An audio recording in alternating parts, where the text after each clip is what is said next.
That was a steal. Welcome back, Troglodytes, to your daily dose guitar information, the Trogly's Guitar Show. It's time for that weekly Mod Collection Demo Shop update. The Mod Collection was back to being 100% on time. The Demo Shop, on the other hand, well, they're still being a bit quirky. They uploaded on Monday at 10:38 a.m., which is a day earlier than usual, and then Friday, randomly at 6:39 p.m. One day later. They're certainly keeping us on our toes. But let's get into it. First, we've got Mimosa Explorer Custom for $5,800. It's an interesting gold center with kind of a reddish-orange burst, then further paired with gold hardware. However, in a unique turn of events, you gotta remember this was an Explorer Custom. We've got our custom block inlays ebony fretboard here, but they painted over the headstock, erasing the mother of pearl logo and then putting a decal one. Left the back black. And somehow made the fret nibs green? Our next one's great if you got a 4th of July gig coming up. Stars and Glitz SG Special listed for $26. Get this boisterous super glitter pink sparkle finish, which I think is pretty cool. Especially when you pair it with your white speed knobs, but then you get kind of a tacky looking pickguard. But you wanna know what's nice about pickguards? You can change this into anything you want. If you're into being patriotic, cool. I'm just not sure how these colors match with this color. But don't give up yet. We do have a matching headstock that almost seems to be a running theme this week. Put the new decals over the finish, and a matching white truss rod cover. And then the back has the same finish on the body, but the neck is blue until you get up to the headstock where you get the continuation of your pink sparkles in a stinger format. We can give him some style points for that. It certainly provides for an interesting side profile shot. But wow, you can just see how crazy that finish is going to be in person. But how do you feel about a 59 reissue in Crimson Twilight being offered at $5,300? That's a pretty good deal on an R9, so having this custom fade finish, it's actually pretty sweet. I saw somebody post it on a Facebook group and he was quite happy with it, and it seemed a lot of other people enjoyed it too. They were saying it was a very fresh, modern metal take on a Les Paul. But the headstock was left alone, as was the back. Not a terrible weight either. Here's a tasty new twist on the modern studio, a pleasant pistachio patina for $2,200. It's a green color with everything blacked out, including metal knurled knobs. You've got your pickup covers, as well as your hardware and pick guard. If you go up to the fretboard, that thing's ebony. It does have black binding, it's just hard to see. But they even blacked out the headstock and gave it the full refinish treatment on the back. And at first I was thinking, $200 premium, is it really worth it? Maybe if you really like green, but then I saw this. They threw you a bone with the money green and black interior case. But now they test us with Leviathan Wave on the full Les Paul Modern for $3,300. That's a really nice dark blue finish. Looks like it might have a slight color shift to it. And it appears we've got some sort of a purple border running along the edge. It's just very faint. But being a modern, this one gets the full mother of pearl inlays. And this was a full gloss refinish, top, back, sides. And we do have a little bit of a ding over here, but it also helps capture what the finish is going to look like in person. I'm impressed with that one. But this one might be a little bit more controversial. Despite our price tag, it is not a reissue. This is just a Gibson USA 50 standard in what they called Moss Fade. It's kind of a green into natural amber color. Yeah, it's not my favorite, but you know what? There are a few redeeming factors here. Like, look, they just gave us custom green reflector knobs for the bottom controls. You got a zebra bobbin pickup in the bridge position with a double black in the neck. Headstock they just left alone. But sure enough, flip it over to the back, they threw a stinger on it and left it that natural cherry red color. But then the Mod Collection guys took a page out of Fender's book with Black Pearl Burst. This one has a significant premium to it, nearly $4,000. But, okay, I see what they're doing here. Let me adjust the contrast for you. There's actually some sort of a design hidden within the finish that you'd probably be able to appreciate better in person. I just thought it was black with the light colored border. But no, this thing's completely different. You get the see-through clear modern style knobs. They changed up our pickup rings, gave you a clear pick guard just for good measure. I like the way that the fretboard's dark to look good with everything. This is one I would have liked to have seen that whole design continue on the back and sides, but they left it red, and it appears the back finish might be satin. But ooh-wee, that's a heavy one. But allow Gibson to help you wake up from your prismatic champagne dream with this SG Standard. It's $3,000, somebody liked it enough to buy it. Again, these prism finishes likely better appreciated in hand, but we've got some sort of a yellowish into pinkish red with maybe a little bit of green even thrown in there that'll just color shift. But check out those pick guards and tenon covers. I like that because they're still slightly transparent, but it adds a new color to it. So viewing the finish through that shade will just change things up too. We also get the new pickup rings and kind of interesting prismatic knobs. Check that strap button location too, just like the SG Modern, but that's not what this is. Oh wow, that's bizarre. They must have filled in the original screw hole when they did the refinishing, but you've got the continuation of that new backplate and new metal small buttons for our tuners. But if that last SG wasn't your style, what do you think about Frozen Burst 60s figure top? So it appears it started life as one of the bursted finishes, and then they just kind of sprayed it over with this blue frost. It's going to have a little bit of a color shift effect to it, some sparkles. Looks like our pickups have the VOS treatment to them. Down here they tell us they're custom buckers. Nice. That helps make sense of some of the upcharge. But I really like the back on this one. It's a nice frosty blue. And in case you missed it, they match the back with the headstock. Whoa, this one's quite striking. That's a really boisterous blue. That's just in your face. Then you get the ambered knobs, dirty fingers in the bridge, so it's also going to be rather attacking sounding. But it looks like just a T-type in the neck position. But they give you a matching back, but you can see they've also tinted the clear coat to make the binding look extra ambered. That is very apparent on the face of the headstock. But then your eyes are not deceiving you. You've got pearloid tips, Schaller style, installed on the Grover tuners. But this one's a bit more rockabilly flavor with retro orange sparkle 335. I like their double cream pickups in here. They must be the 57 classics. But is that finish actually slightly sparkly? You can kind of see it by the knobs there. I like the color scheme this one has. It has an existing fan base already, but I'm really curious what this one would look like in person because yeah, we can confirm it on the back. There's definitely some sort of a metal flake in there. And if you wanted more confirmation, check out this photo. And then hey, the lefties got to have fun this week too, a 70s Explorer left-handed Purple Galaxy. Now with Galaxy in the title, I was kind of expecting a little bit more than this, you know, kind of Cosmic Stew style, but nah, it's just purple and it's white. And honestly, it looks pretty good. The reverse Explorer headstock is so cool. If you want a Gibson that looks like this as a right-handed one, check out an M3. We did have an Epiphone in the collection this week, one of the USA casinos in Iris Satin top. So it's satin, it's purple, you've got a white pickguard with some gold knobs, dual P90s, but oh, the back is black, and then the neck is more of a natural wooden hue. Not really digging that one personally. And then, I regret to inform you, I missed one last week. I did see it, but one of the links as I was opening all the tabs to save them happened to be broken, and it was called Mystic something, but there was a different SG that also had that exact same title, so I thought it was that one, and I was wondering, hey, why did I have 2 tabs of that? And yeah, so it was this R9 I missed. I think it was around 7,000-ish when it was offered in the shop. But you can see the headstock doesn't have the Les Paul model silkscreen on it.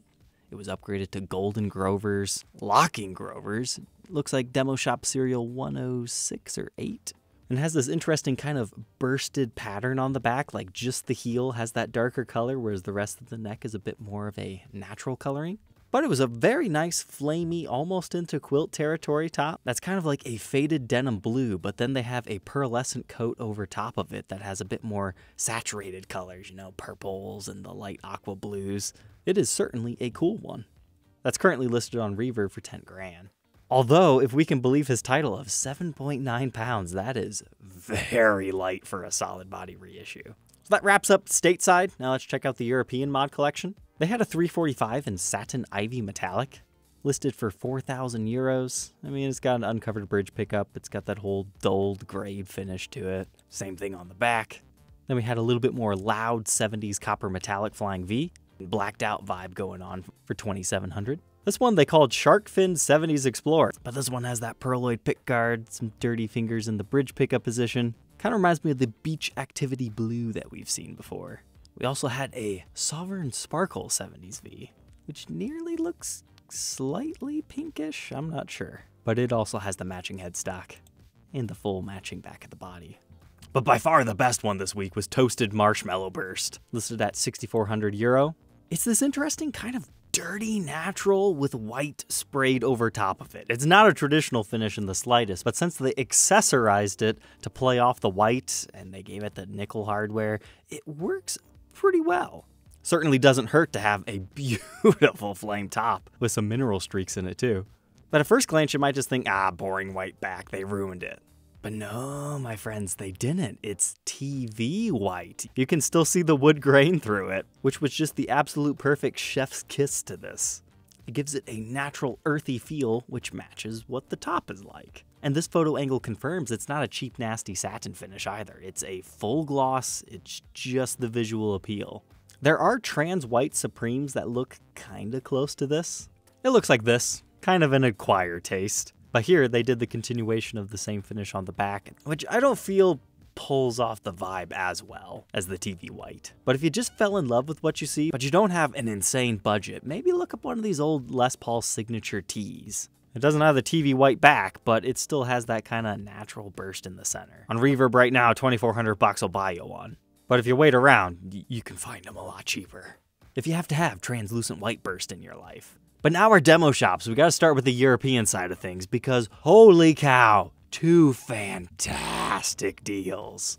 So we're gonna start here. Gibson SGJ, $400, including value added tax. Free shipping. Okay, so the SGJ, I have reviewed it on the show. It's a very bare bones basic model. When it came to blowing them out, I think they were as cheap as like $430, but that was well over a decade ago. But even brand new, I mean, if memory serves, I think they were like $700 or $800. They were satin finish, they had the maple neck, I believe they had the quick connect electronics. But to see one today for $400 is insane. I mean, you can tell by our inlay right here that it's a 2014 model. So I decided to scroll through these photos, and you can see this was definitely some sort of a floor model at one of Gibson's showcases. You've got a lot of wear right here, and especially on the top. It's also possible that they loaned this out to an artist for an extended period of time, just let them play it, and then they asked for it back when they were done using it. But you got the scratches on the back, nicks and dings. I wouldn't say it's trashed by any means. It's just a satin finish. I mean, if you took the time to buff this up, you could probably make most of that go away. So the novelty of it being a $400 Gibson started to wear off once I saw all the tear. However, sure enough, keep going through, a case. Yeah, you can see it's a little bit frilled around the edges, but there's a case that's like worth $150. So it's like you got the guitar for $250, which is just unheard of. Even if the headstock snapped off, someone would pay more for that. They definitely threw someone a bone, and that thing sold instantaneously. And then this one, they were either throwing a bone or they just got confused. So it's listed as a 335 Studio Gingerburst. Okay, take a look at this. Would you describe that as Gingerburst? I could see how somebody might. But no, this is what a 335 Studio Gingerburst looks like. It's got more of a black border to it, kind of a tri-bursted color. And this one has binding, it's got block inlays, so no, this is actually a 335 Faded Light Burst. And when they were brand new, a long time ago, they were $2,700. That was back when Gibson Memphis was still in production and making these things. So maybe not the steal of a century, but $1,650 including all taxes and shipping, you can't go wrong there for this style of a 335. And there were a few other guitars they dropped this week, but nothing really noteworthy. Same thing is true on the UK side, a few models, but this white Access Custom was easily the most, oh, we haven't seen one of those in a while type things, especially in a gloss finish. Cool. But now the USA demo shop. So not only did they have weird upload times this week, they were dropping some rather highly priced, unique guitars. The first one being a 57 Les Paul Special reissue in silver burst. That works a little bit too well, in my opinion. That is just fantastic. I'm sure an Adam Jones fan would love this, but here's the real kicker. Look at the back. They continued it on there. Usually a special does not get that treatment. I would imagine they did it along the sides, but I don't have photo proof. But maybe this was Adam Jones's reject, and we'll see a limited edition run of them soon. Just got the cool alligator case, and you know, I say that tongue-in-cheek joke, but honestly, I could see it happening. But then we got this Kentucky Bourbon Fade 59 for a minimal discount. It's got a pretty stellar top with kind of a more orangey burst. The back is still aniline dyed cherry, and you got a little bit of nut problems with the lift-in case. This guy was fun because we don't see him all the time. A J55 1939 style. It's a mustachioed guitar, and we've got our super old-looking Gibson logo and fancy boy open back tuners. And this one, yeah, it's another Flying V custom, nothing too special, but look right there. a special limited edition Gibson Mod Collection version of their stamps. And it looks like they've moved into their new version that has the additional pieces over here as well. I want to get one of those for my collection. Next, at first I thought this was like a 63 Ebony 335, but no, if you read that title, it actually says Oxblood VOS, so this is technically a really deep red color. You just got to get the light on it to see it. And then it's called a 59 reissue, so normally those would have dot inlays. I'm not quite sure why this one had the block inlays. There was an SG Standard 61 in Silver Mist. No, that's not actually a custom finish, it's just part of the custom color series. But another one for lefties to rejoice on, a 57 Les Paul in Inverness Green. You don't see many Inverness Greens in Gibson's catalog. This one's nice, it's like super yellowed over. And the back is beautiful and natural, which gives you a sweet side profile shot. I love color tops with natural backs. They can look really good. And then check this out, white Les Paul Custom, but with chrome hardware. But they had not only that one, but also an ebony one. But one of my favorites actually dropped on Monday. It was a Pelham Blue Les Paul Custom for $5 grand. You don't see these things too often. But the longer I looked at this one, the more I was like, is that like some weird shadows over this or something? But no, sure enough, you come down here to their cosmetic defects and says blotchy finish color. If I ordered a Pelham Blue Custom and this is what showed up, yes, I would be disappointed. If I was sold this as a blue mystery stripe custom, I would be thrilled. So, I mean, if you know to expect it, it's okay. It seems to be blotchy on the back as well. And then this thing was just super crazy quilt top on this SG Custom, but they knew it. Look at that price tag. Sadly, the back is just black. Then there was also this November Burst Slash. I thought it had a nice top. A defect 1 pickup wrap tail 59. They forgot to put the bridge right here, and they just installed the tailpiece. They forgot these other routes. There's no pick guard. What do they think they're doing? Nah, this is like a CME/Music Zoo. They always seem to make these, so it must have just been a blemished version of one of those that just happened to make it into the demo shop. As far as those go, I mean, 55's not the worst. But there was a Miranda Lambert Bluebird. I love animal-influenced guitars, and I would love to review one of these. It's just the resale market on Gibson acoustics, at least to my audience, is always so tough. So if anybody wants to New Guitar Day a brand new one of these, I will happily review a Bluebird. Alternatively, I've got a great deal on a J45 Custom. The review piece, if anyone's interested. That's a whole $800 off. But the last one for tonight, I saved one of the bests for last. This is a 57 reissue custom for $5,500. So the reason why that's significant being a 57 is the fact that we have a mahogany top. Now normally they're black, you don't get to see that, but this one is a stained cherry color, and there were a few of them made in custom color cherry back in the 50s. So this was a great opportunity to get something similar, but at a much lesser price point. Yeah, now that I think about it, $5,500 is a great deal for a 57 reissue. I think those are like, what, $7,500-ish brand new? So to custom order a custom color through the made-to-measure division, yeah. I mean, this one's got some dents and dings. It's not perfect. You don't have to wait 2 years for it either. All right, Troglodytes, that wraps up this week's recap. Don't forget to let me know which one was your favorite, and we'll catch you tomorrow on the next one. Take care.